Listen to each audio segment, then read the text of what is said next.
Okay. Okay, so let's start off. We're going to play our G major. We're going to do a few, what do you call it, patterns and variations with it tonight. I thought we could do a scale in thirds. And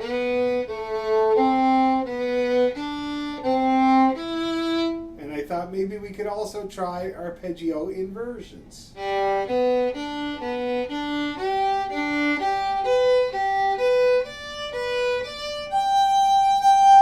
That. So we'll do, and then maybe some double stops. So we'll do a bit of a workout in the key of G, and then we'll take a look at Banished Misfortune. Is that in G or D?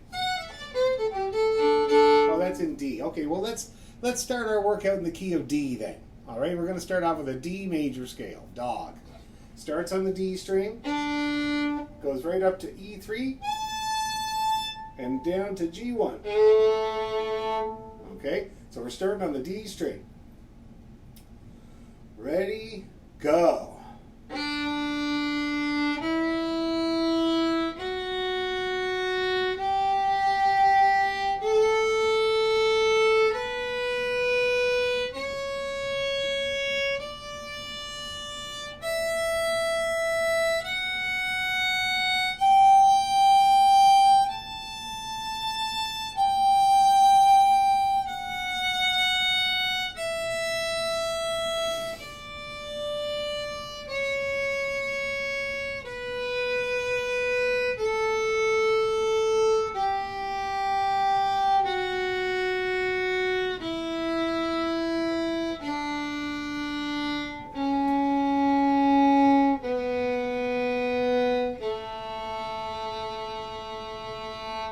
How's everybody feeling about D?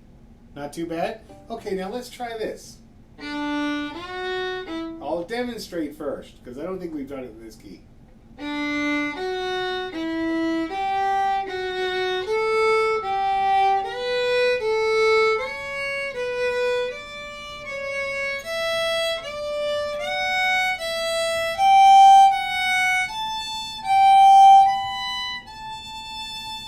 And then we come down.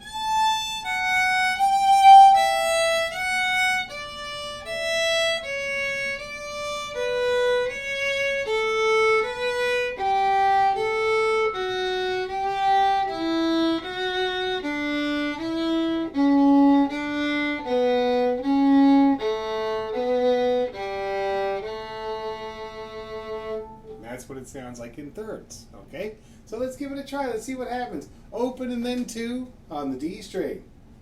Ready, slow.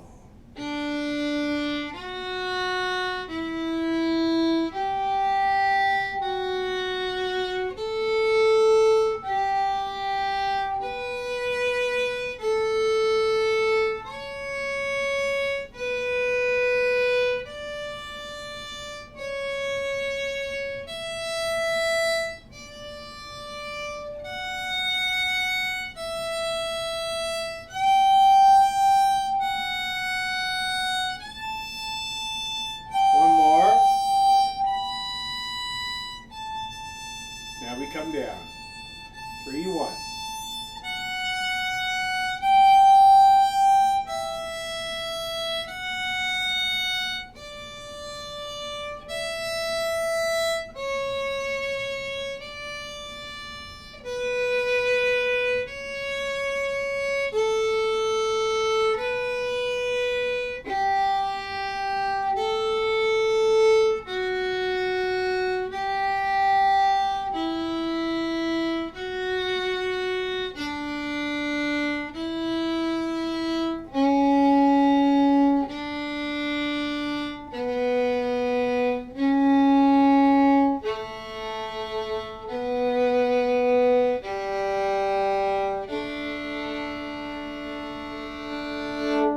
A little tricky at the end, for sure, down on the G string.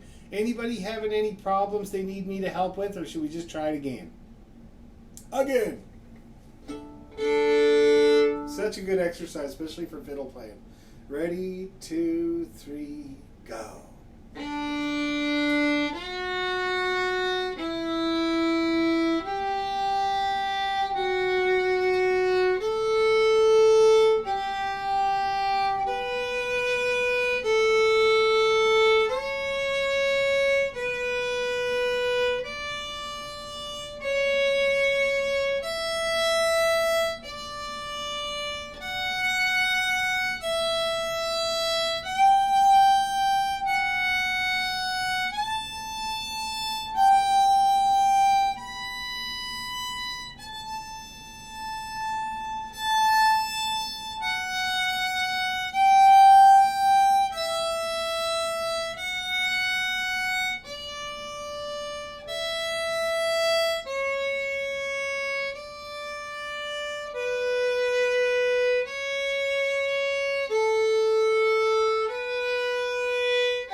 That work a little better that time? Yeah. Very good exercise, especially when you pick up the pace.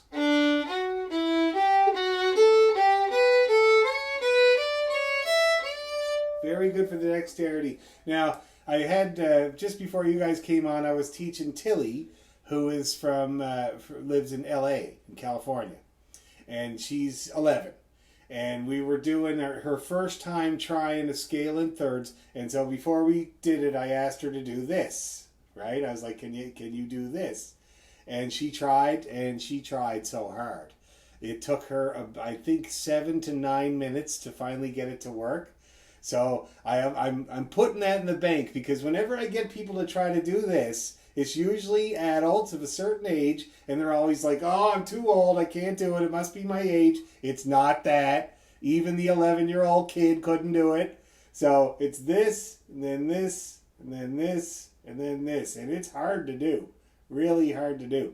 But you wouldn't believe how much more dexterity you have when you can do that, especially between 4 and 2. That's the bugger there, independently working there. So very good thing to do. Anyway, now the other thing I was going to do was double stops in the key of D. Now, I have some, because I don't think Deborah has seen the double stops in the key of D. Because it's been pretty recent. I'm just going to get them on my screen. Can I ask you a question, Dan? Yes. Do you think when we're doing these scales, and I'm not sure if the others are having trouble with this, is helping us with the rhythm for the jigs? Like, I'm really having trouble getting that, the jig rhythm. Yeah. Well, yeah, I'm really glad you mentioned that, because we were gonna do that tonight as well. Was the D major and the jig rhythm. Let me just demonstrate it quickly so you know what it looks like. Because with the jig rhythm, I kind of progress a little bit. I like people to do it on an open, on a double stop is the best thing.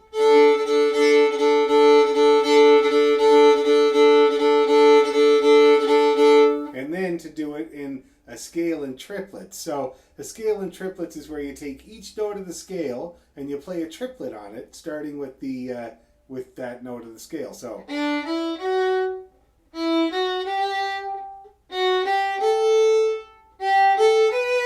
And you join it all up, it becomes a jig.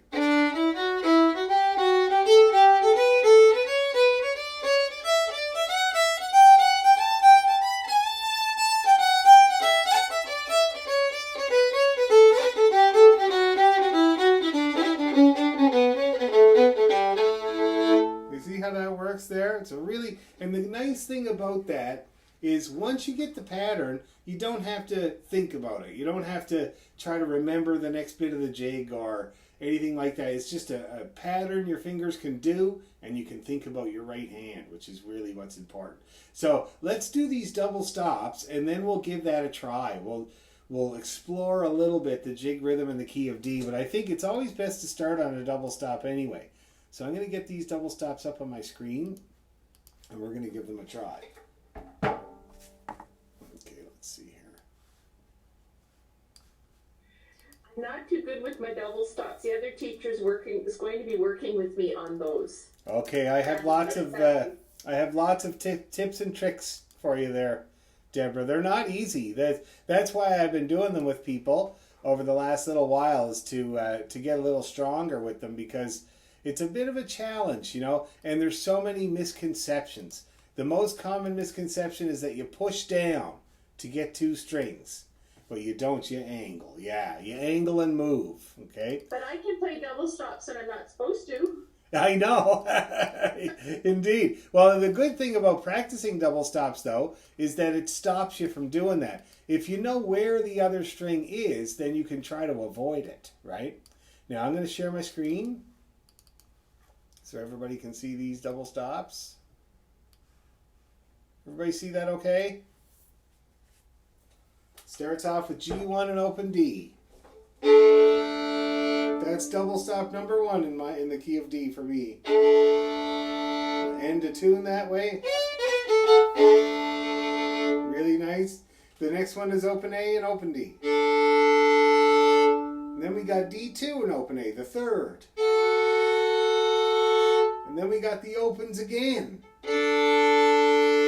And then we got an octave. octave, which is A3 open D. And then A3 E1.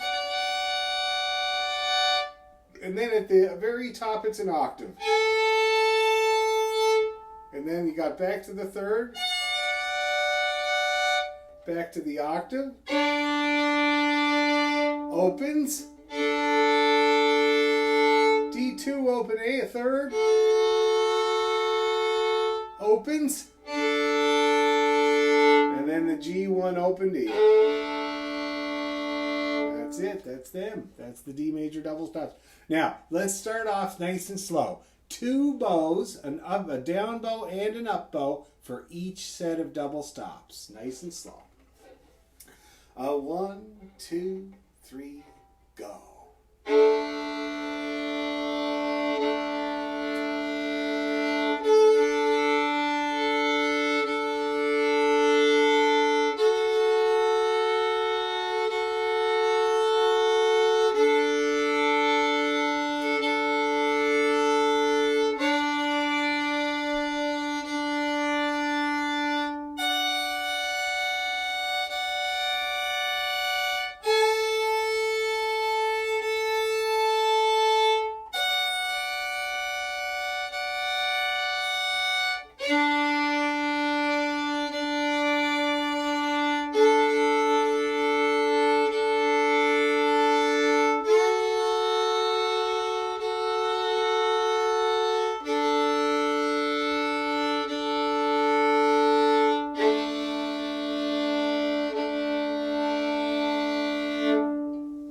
That's the pattern.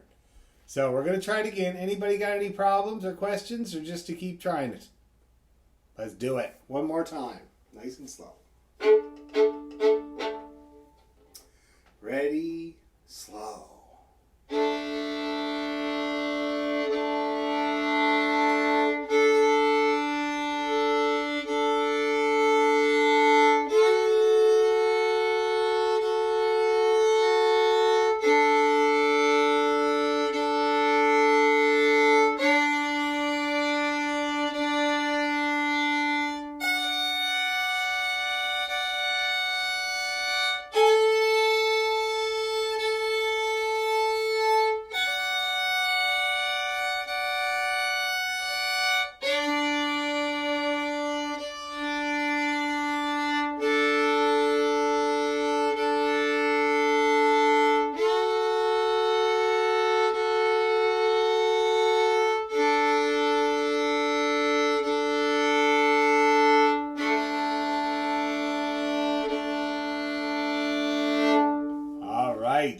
Double stops. Anybody having any issues they want to talk about or complain about even? I don't even mind. Now, again, to get the 2 strings is simply angle. I'm not doing any weight at all. You see that? No weight.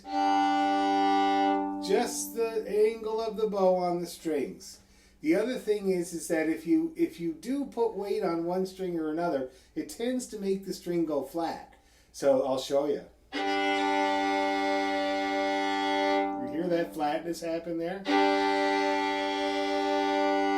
Then it comes. So you really have to watch that pressure on the string. No pressure at all. I mean, it depends on the string. Sometimes you got to give a little bit breath, but you want it mostly motion. That's what you really want, is mostly motion. Now, if you have trouble with double stops, remember the way that Suzuki had us learning how to do double stops, which was down bow on the G, change the angle until you're on the D, and keep going. Watch me do it. See that? And you try to maintain the angle. Okay, same with the rest of them. Yeah.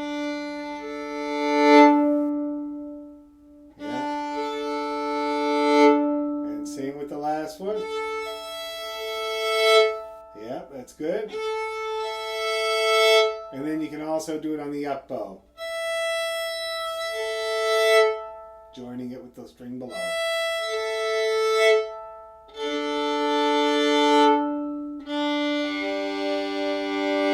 And that way you really start to learn where that next string is.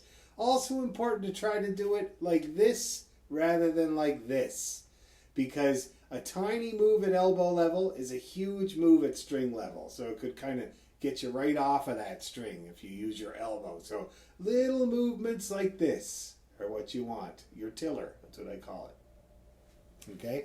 One more time with this set of double stops, and then I'll show you how to do the, we'll talk about the jig rhythm. Let me share my screen here. There we go. Large as life, D major double stops. Okay, ready, slow.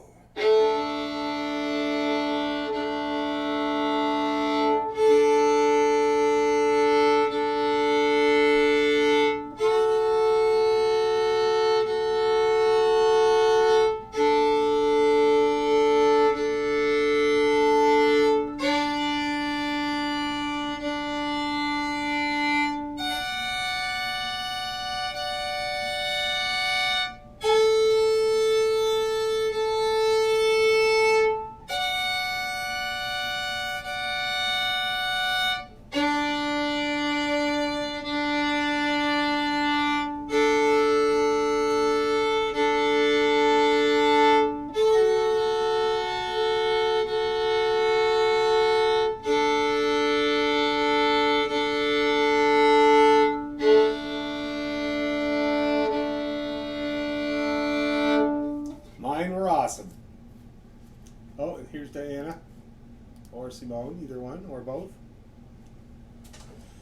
All right, so that was the D major double stop pattern. There's a lot of double stops you can do in the key of D, like many, but this is a really good plan to start off with.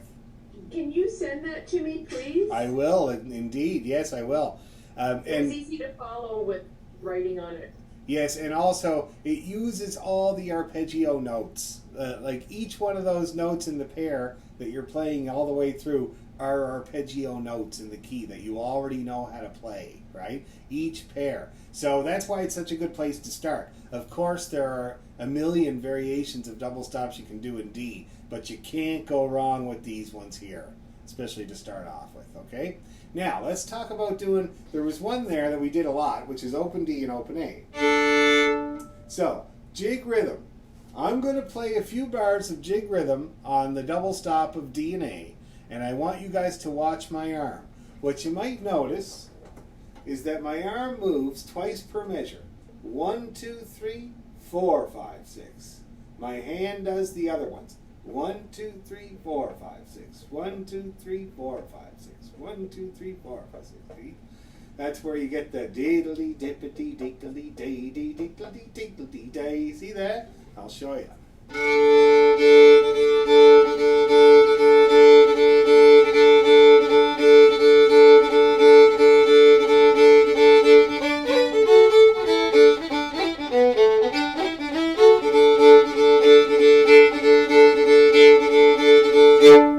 See how that works there? That's the jig. I'm sure you can hear it. That nice lilt to the jig there. And it's just because I'm basically using the whole bow to play the first note of the triplet, and then whatever's left in the bounce does the other two. And then the whole bow for the next note of the first note of the next triplet, and then whatever's left for the other two. Okay? Now let's start off slow. If you can't manage a double stop, a single string will do. But a double stop is a really good workout. It's like doing it with leg weights on. So it's going to look like this. Let's all try it. I'll count you in. Do your best and I'll watch your bows. Ready, go.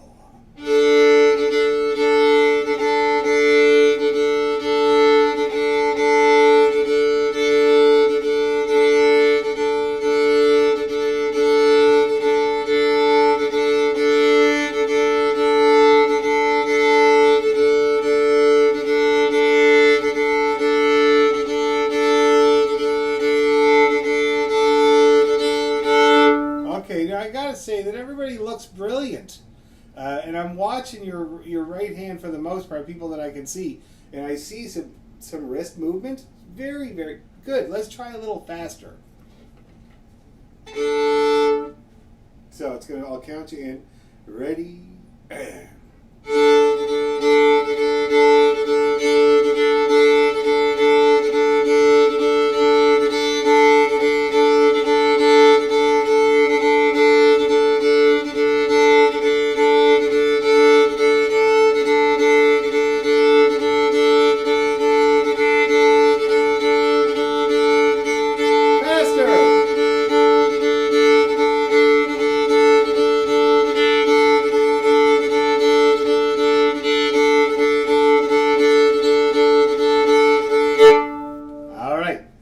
Now, who got tighter as it went faster? Who got a little stiffer? Yeah. And that's kind of what happens. Unless you can really, really relax that hand, it tends to get stiffer and tighter the faster you go. It's an instinct that I've never understood, except that I wonder sometimes if people think that the tightness makes them more spring-loaded. I don't know what it is, but it's an instinct that you want to fight. And the best way to fight that tightening instinct is to breathe. Okay? Let's do it again, starting off easy, and I'm going to pick it up as we go along. You're going to try to keep breathing. Next available down bow, exhale. Starting off easy. Ready, and...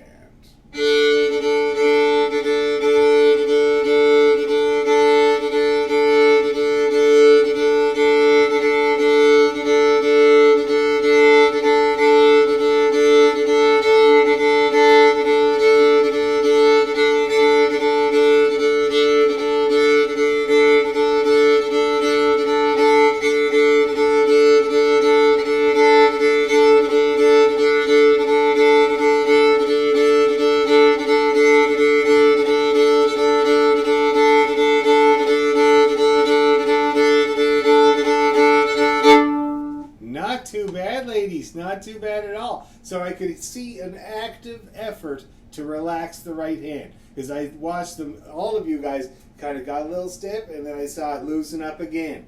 So you want to keep that going. Every time you have the instinct to relax, use it. Do it. Because you're going to tighten up. Now, the other thing that everybody talks about when they first start to get jig rhythm is that the bow starts to kind of go all over the place. And I know, and that's one of the things the zoom window is good, so good for. Because, you know, we all suffer from that. Even me. I find that I have this tendency here, where the bow kind of travels down the fingerboard at an angle. And I noticed when I first started doing the jig rhythm, I caught sight of myself in the zoom window, and I was a little bit like that. And so I did this move that I learned a long time ago, which is to kind of bring her in. See that with this finger? Remember, that's one of the jobs of this finger is to steer. And so I just hook her in a tiny bit, and I'm off to the races. So pay attention to your zoom window when you do this, because it can be very informative.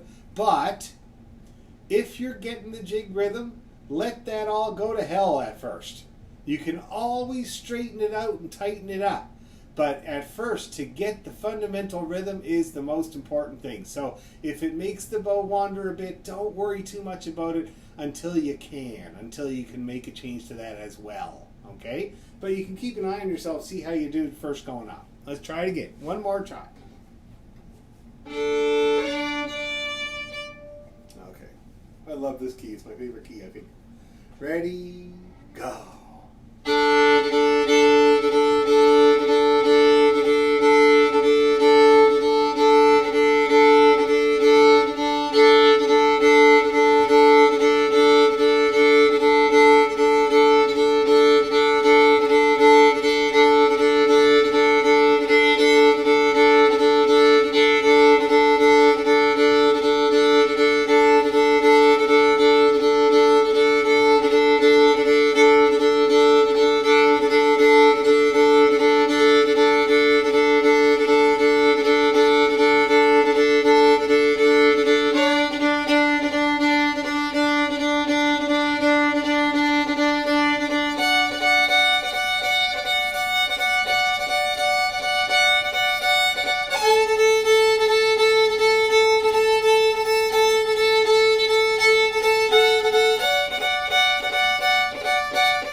That's enough.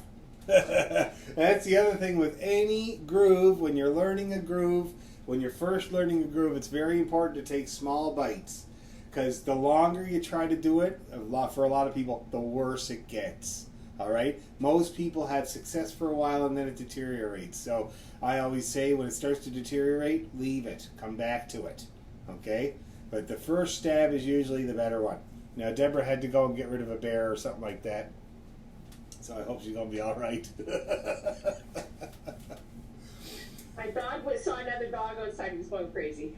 Oh, yeah? Geez, you know, when I lived up in Yellowknife at my sister's house, they had a bear on their front step, and he wouldn't go away. And up there, it's a very common thing, so they had to call it was for Giant Mine, and it was the town site for Giant Mine. They had to call the city, and they came out and shot the bear, you know, because he wouldn't go away. That's a very common thing up there. They find your house, and they just won't stop coming until they get all the stuff.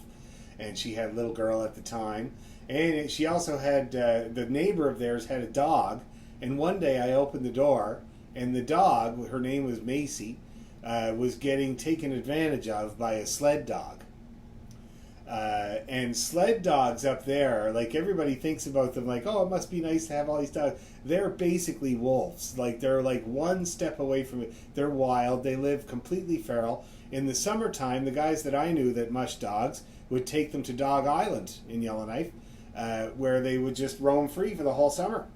And they would just drop off frozen chicken is what they like to eat. So they drop off blocks of frozen chicken, and the dogs would just be like, because they need to be wild to pull, right? You can't have a nice dog that'll sit down. It was going to pull for hours and hours. So anyway, I opened up the door, and here's this sled dog having his way with poor Macy. And so I dumped a bucket of water on them and put a blanket over her. The poor thing, my God. My crazy old cousin, I mean, she was crazy. Her dog got attacked by another dog, and she called the police, and her dog was being raped. Yeah, and it was because she found it hard to come forward.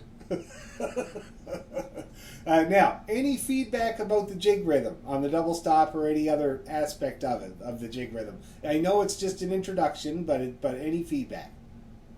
You know what's hard though is that, like, there's lots of songs we play, and we'll start doing it that way, but then you lose it, and then it's almost like you have to relearn the song to get the jig rhythm back in, and I find that hard when I've already learned a song. Yeah, now that tells me something. So when you get the jig rhythm and it starts to get under your arm, it'll be there whether you know the tune or not, okay? But it takes time for that to happen. And I was saying while you were gone dealing with the bear, I was saying to these guys that it's the first attempts at the jig rhythm are usually the most successful. And the more you try to do it, it tends to deteriorate and kind of get sort of like impossible, you know, for a lot of people anyway. It's kind of a law of diminishing returns. So a few stabs at it that are short are better because you have more success. And then once you start to get lasting success, you'll find that it's not like that. You won't have to go in and relearn tunes. Your arm will take that on. But at first, it's like, for most people, they're good for it for about 6 bars, and then it falls apart. It usually straightens out. This is what, for most people in my 20 years of teaching, it goes like this. And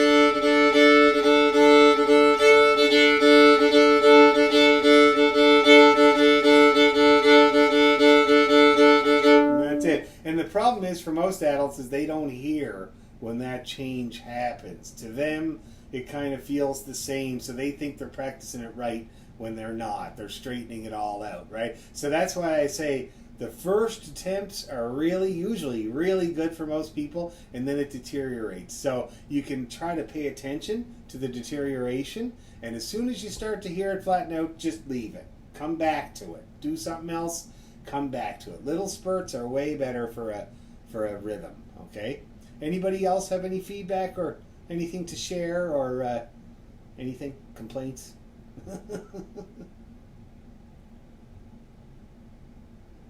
So do you think it's better to take a song like Banish Misfortune and play it slow, trying to get that arm movement, and then just slowly, like, just maybe do the first line or something like that? Now, yes, like the first line would be useful, but to tell you the truth, for most people, when they start to get the hang of the jig rhythm on its own, I usually tell them to take a jig that they know to pieces, that they've been playing since day one, because when you're working on a groove, like what we're talking about here is working on a groove. And when you're working on a groove, you cannot have anything that interrupts that groove, such as trying to remember the next bit of the tune, or the ending, or any tricky bits. Like as soon as that happens, it's kind of you put a stop to your groove. You can't. It's just the way it is. So if you take something that you've been playing since day one, like say the swallowtail jig, or the Irish Wash or the Kesh. That's a really good one. The jigs that have long notes are good because it gives you breaks with the jig rhythm, right?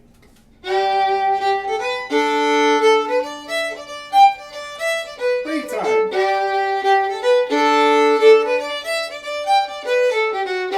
See that? So those long notes give you a little break from the jig rhythm, which means that initial attempt, which is usually more successful, you can do again and again and again. So that's what I would suggest, taking a tune that you know to pieces. But what you said about doing like just the first line, very good advice. Okay?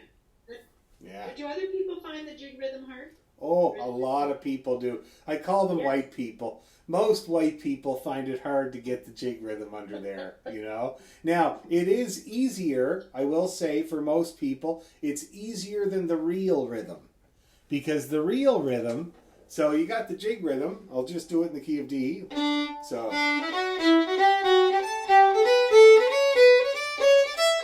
So you can see there that the emphasis is going with my foot there.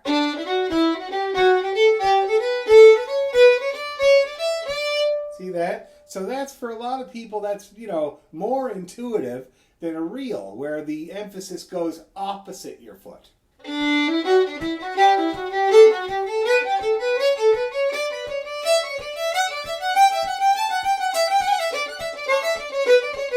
See that?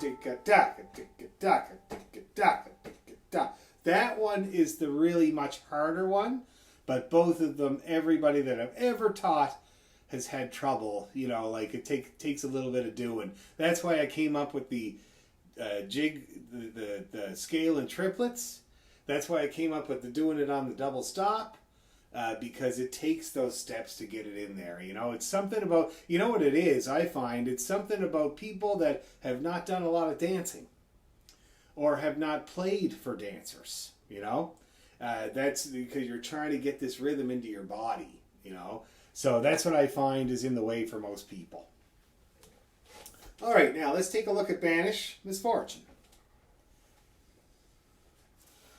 So is there another name for Banished Misfortune? Because I keep hearing it, and I know that tune, but do I know it from another name? I wonder. Let's just see. Or is there a similar tune to it? Well, there might be similar tunes to it. Let me just see here, though, because Sorry, it's bugging me because I know I've heard it, but then something changes, so I know something's different. But anyways. Yeah, well, I'm interested now. But when something's on your mind and you just can't face it. Indeed, yes. I know the feeling. So www.thesession. Nice thing about the session these days, the new session.org these days, is that they got all the alternate names. Banish Misfortune. Let's see here. Okay. Whoa, there's a lot of names for this one, but none of them none of them I'm very familiar with. I'll just go through them now. Some of them are funny, of course. They're always funny.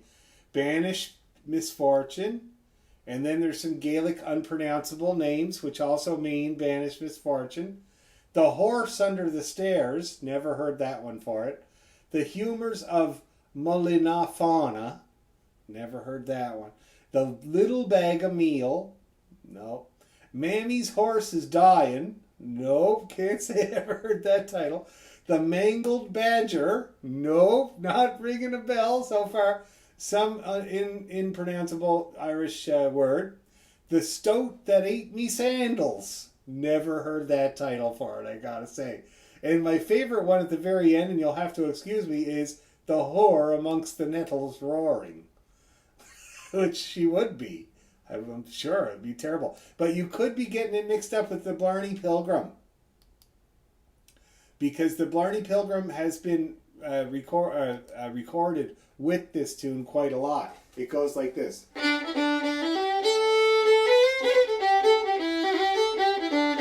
Which is another great tune. Wicked tune to get. We'll have to get that one too. Anyway, let's try the old Banish. I'm going to bring it up on my screen so I don't confuse anybody. Banish Misfortune. Man, you got to wonder about these titles. could do a whole study. I'm sure people have done a whole study in titles and why they get called the names that they're called. Usually it's after people. Okay. And we're not going too fast because this is a fairly new one. So let's go about this speed.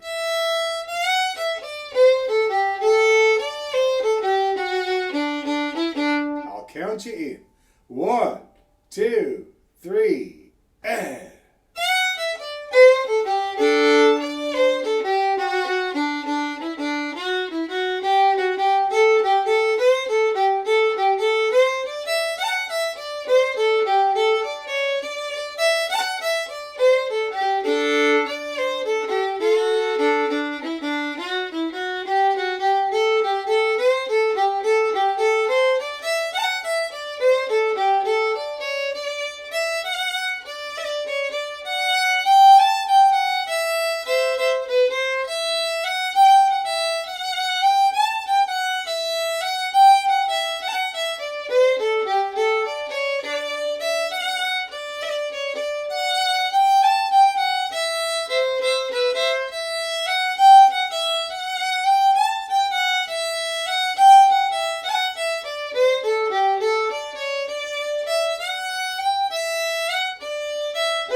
Again.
One more time.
Okay, everybody looks pretty hunky-dory there. I wouldn't mind going a little faster. It occurred to me as it went along, I was thinking about Sue's comment about having to, taking the first line and trying to get it in there. And I realized as I was going along, if you can do one thing while you're playing this tune or any other jig, is to lengthen your bow for the first of each group of triplets. For the first of each triplet, the first note of each triplet. That's going to be kind of the slowed down jig rhythm. If you watch me do it, you'll see.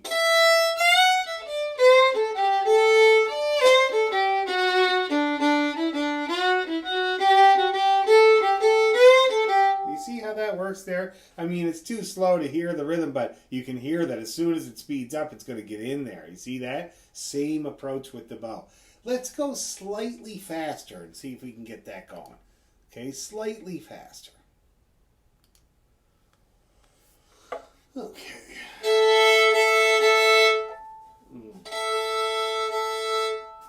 So kind of like the speed is going to be...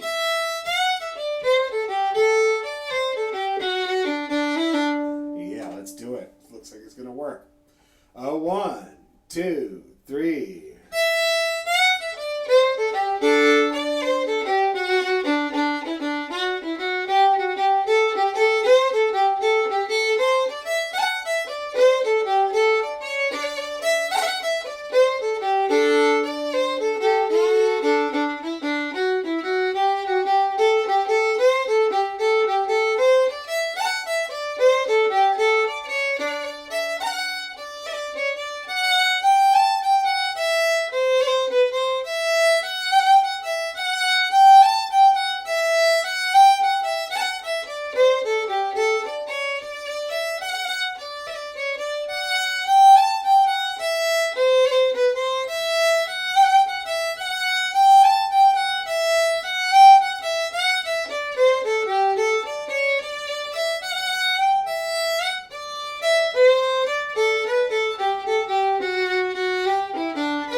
Take a breather and try it faster. How we feeling?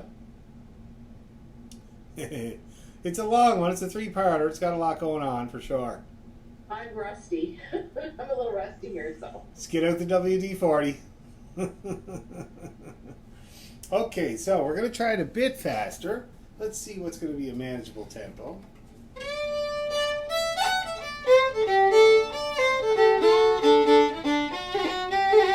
And then, I don't know if I've talked about the rolls in this tune. I hope I have. But that 4th bar in the first line is screaming out for a big F roll and a G roll. Just to let you know. That's kind of a classic spot to do a roll there. And then let me see, where else? Oh yeah. And that's what most people do. In the second part, you see where it said it's got the F to the D and then a D, C, D. Most people will do a roll over that D, C, D because it's almost a roll. And it sounds great. And it's repeated Because every time you do that same figure, you would do it.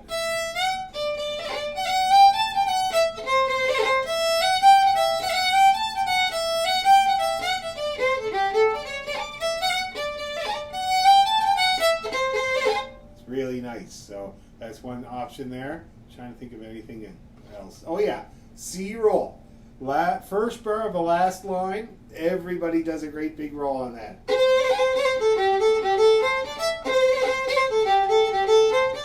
Really nice to do that there too. So that's if you're inclined, of course. You don't have to do any of that rolling, but if you were so inclined and your pinky felt like it once in a while, it might take a little dart out. See if you can touch the string momentarily. Okay, so let's try her a little faster one more time. And then we'll go on to gentler tunes. Okay, 1, 2, 3.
One more time.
Alrighty.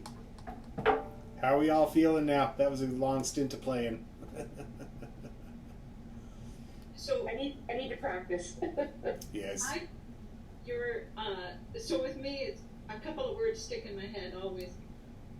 So telling us to use more bow on that first bow Mm-hmm. just made all the playing much better. Oh, I guess good. if you're using more bow is better playing generally. Yes.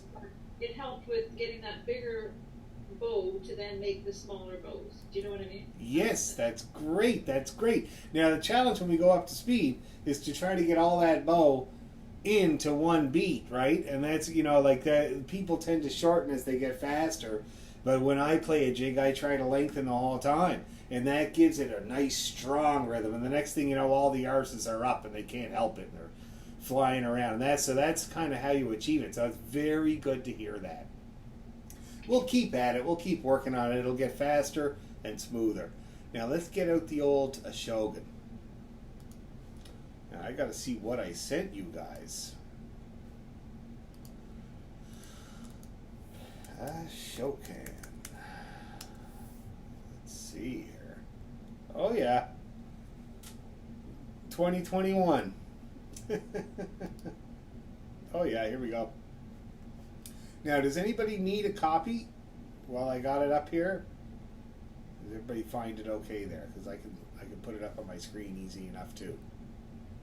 And this is a good version too. You must have paid the money on Ken Burns, Jay Unger's website, because it's his version off of his website. Which is No, we got it from Celtic, Oakville Celtic. They had it in the repertoire, but I don't think anyone paid for it. Oh, James might have paid for it. He told me he got a whole bunch of stuff off the internet there for the. Well, then he must have got it paid Yeah. And it's not. I can't remember what it is. It's not that much, but anyway, we've learned the Celtic Orchestra has learned a whole bunch of new music since then. Huge amount of new music since then. for. Jay Unger charges $1 for his stuff. There you go. He's a very nice guy. I met him a couple of times. Very nice guy. One of these New York guys. It's really, one of the nice ones. I actually don't know any not nice ones. The only not nice New Yorkers I know were moved there from somewhere else. Okay. So everybody remembers how this goes. Let's just give it a go together. We'll do it a couple of times.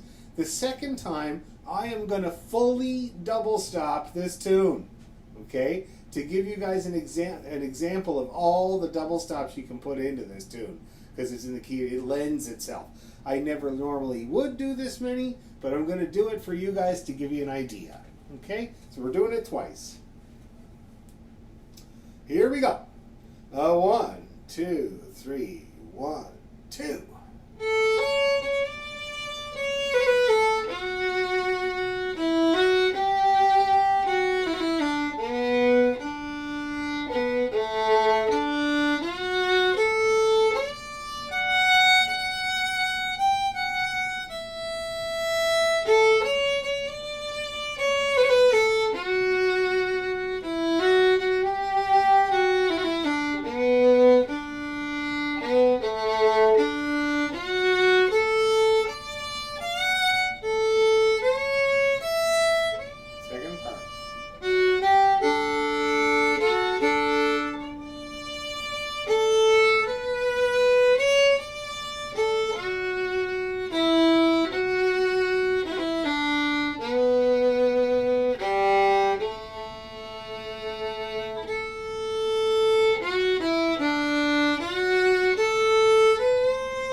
don't need to do that high D at the end unless you're so inclined, of course.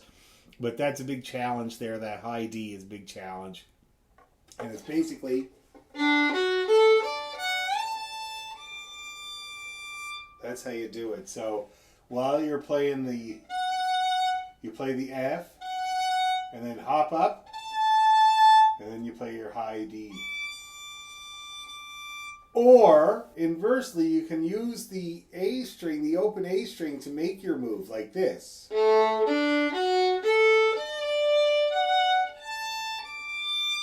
And play the whole thing in third. Let me watch my fingers here when I do that. See that? And it's a little bit, some people find it easier because you can bring your hand up while you're playing the open A. Whereas with the F sharp, you kind of go right from it. See that? You got to go right from the F to the A. And then play your 4. Or, you don't have to do it at all.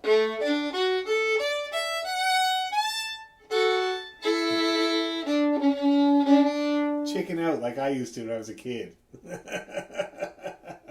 Totally valid. Fine to do. Anyway, so did you guys hear some of those double stops? They were all kind of the same ones as we practiced in the key of D. This is one of those D tunes where you can basically, when you're playing on the A string, play the D string along with it. When you're playing on the D string, play the A string along with it. And that's pretty well, you can do the whole tune that way if you want. See what I mean? This is one of these tunes where I play a double stop and I didn't mean to. And you didn't mean to. Now, 9 times out of 10, playing unwanted double stops is because of the wandering elbow. Okay? So if you keep that elbow steady, usually helps. The other thing is the fine motor. I find that's the thing in the way for most people, is because when all I got to do, like say I'm playing on the D string and I keep touching the A string. All I got to do is this. See that? Just a little bit of a with my fingers. I'll show you on the bow.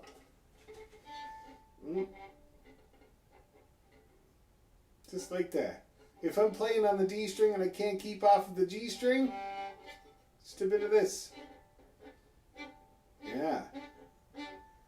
And that kind of goes back to bow push-ups. Remember those? And the spider crawl. Also another way to be dexterous with the bow and be able to move it really small, really tiny movements away from that string you keep touching. See? Because the problem with it is that if you're still using the big one, you're probably just going to get rocking like a new driver that's trying to correct every time they go to the right, they yank her over to the left and the same the other way. So fine motor to get off of those strings you don't want to be on. Okay? But like I said, it was just all having to do with the D and the A together or the G and the D together. And that's the whole tune. You can play the whole tune that way. So let's give it another go and see if you can try some of those double stops. I'll do them all so you can have something to go on. And I thought that was a good speed. You wouldn't do it much faster than that. 1, 2, 3, 1, 2.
Again.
I keep doing this the wrong way.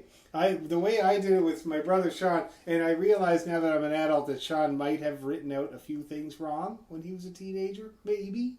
And so what we used to do was this.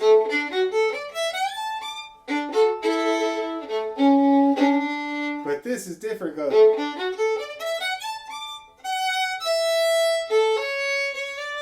It's the upper one. I don't know if I even like that as well as going down low, but we better stick to the music or else Jay Younger will get mad. And I see here that he wrote it in 83. It's a while ago now. Okay, how are we doing there, people? How are we getting along with the Shogun? Are you getting any double stops in there that you mean? Intentional double stopping. I'm sorry, you're not going back to the beginning. So where are you starting? Like, there's a repeat in here. I've got one, but I don't think we've got the same repeat. There's no repeat for the first part. Okay, so I have a repeat, so there is none. So where are you picking it up? Because I'm getting mixed up when we play the whole thing. Yeah. And then where are you going to? So you repeat the second part, and I'm pretty sure this is the same as what you have, Deborah, because I think you sent it to me. Yeah, but mine didn't have, I had a little repeat at the end of the fourth line? End of the fourth line, there's a repeat there. Oh, now some people do. I don't know where it is. Well, I don't know where it is. No, so some people do repeat the A part, but the original tune, I looked into it because I went looking for a version for my beginners. And the original tune had no repeat for the A part, only a repeat for the B part. The B part starts on this page that I'm looking at. The pickup notes to it are the end of the fourth line, and the B part actually starts on the fifth line. I must have a completely different version than you do. I've got one that's got a red circle in the bottom. A red? That's stamped by Jay Younger.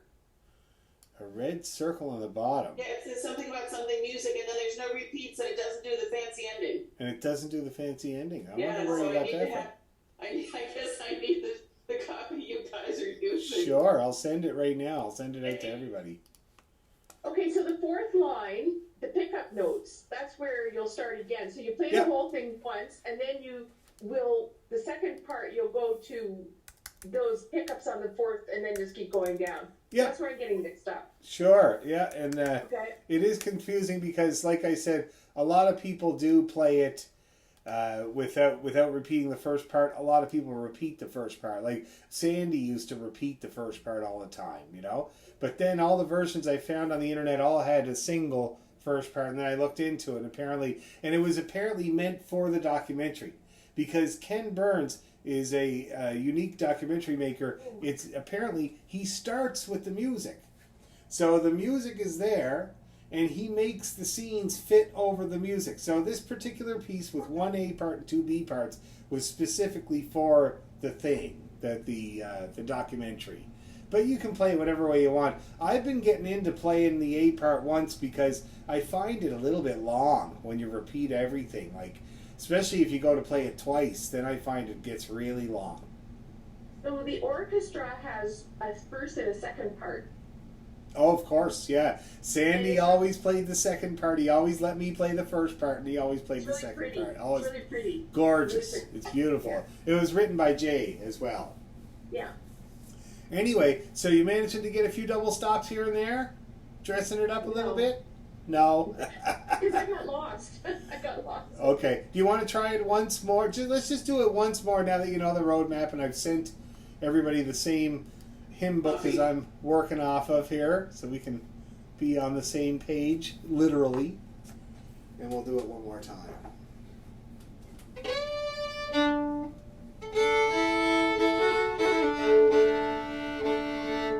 Okay. Lots of bow, lots of feeling. 1, 2, 3, 1, 2.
One more time.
them in.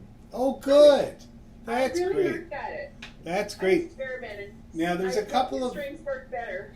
Good, yes, they always work better. And using the open strings to start off with, so your melody note, whatever your melody note is, and an open string to go along with it. Always the easiest approach. Very good.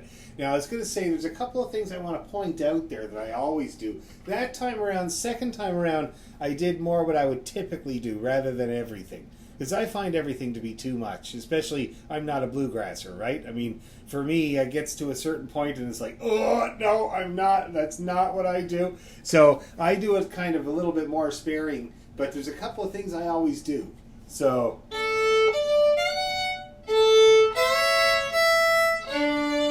always good to do. See that? Every time pretty well. Now, what else do I do?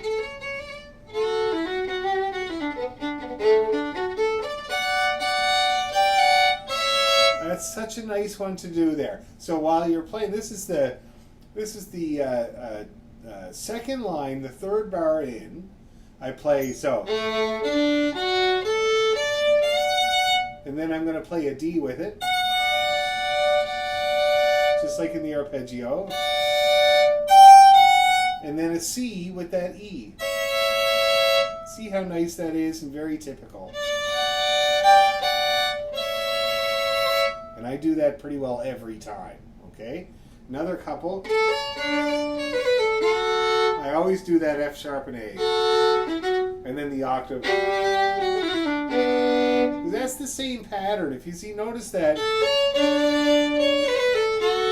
And then the same pattern, different strings. And I do that all the time. I catch on to those patterns and do them every time. And then, this, I noticed every time I was doing this here, where is it now? Oh yeah. So this is now the in the second part, so the fifth line, 3 bars in, that great big long B there, I do a little 3-note double stop. So I start on the G string. See that? I play a G and a D and a B. And it's kind of a nice thing to do. You rock your bow. Anyway, I do that there. And we'll talk more about the 3-note, what they call chords, as well. But that's a really good example. And there's only one in the whole tune, so you can make it a goal. Okay, I'm trying to think of what else. That's about it, though. Oh, yeah. So, I always talked about that. Yeah. So those are the ones that I always do consistently. And the other ones are kind of like I come and go. It depends on who I'm playing with and what I feel like and stuff like that, okay? So we'll work more on this with that in mind. Also, I realized there's a whole bunch of other ornaments I do with it. Grace notes and things like that. And so we'll focus more on that there next time and see if we can get a few of those in there too. I won't be here next week. I've got a research meeting, but then I'll be here the rest of June. You can catch up with the video. It's a perfect way to catch up with the video because it'll be examples that you can work with. Okay? Yeah, okay, I will. Very good. Okay, thanks everybody. Sorry for the short lesson, but back to abnormal next week. Thanks a million. Okay. Bye, everybody. Nice to see you Bye-bye. guys again. You too. Great to see Bye. you, Deb. Bye. Bye.